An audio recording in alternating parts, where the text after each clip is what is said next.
Did you know that under certain circumstances, you should never fully close your exterior shutters, but always leave these small slits open? In this video, I'll show you what that's all about and exactly when you should leave them open. Because with these kinds of exterior shutters, you always have these slits between the individual slats. When you lower the shutter, the slits remain mostly open until the shutter is fully closed and the slits gradually close as well. These slits actually serve two purposes, and in certain situations it's extremely important that you always leave them open. The slits are there to allow light to enter, especially in the summer. If you lower the shutters a bit more because of the sun, you naturally still don't want to sit in the dark.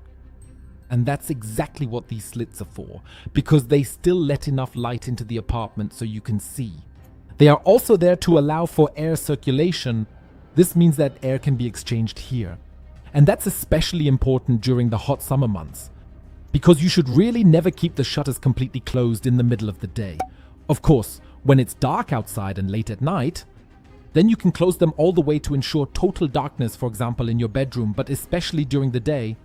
If you lower them just for protection from the rays of the sun, you should always leave the small slits open.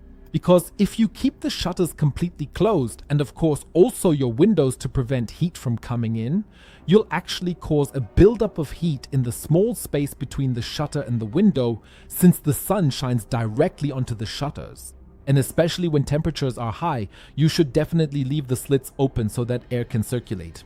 Otherwise, the shutter slats could become deformed, especially if they're made of plastic, because everything just gets too hot. But your window could also be damaged if it gets especially hot.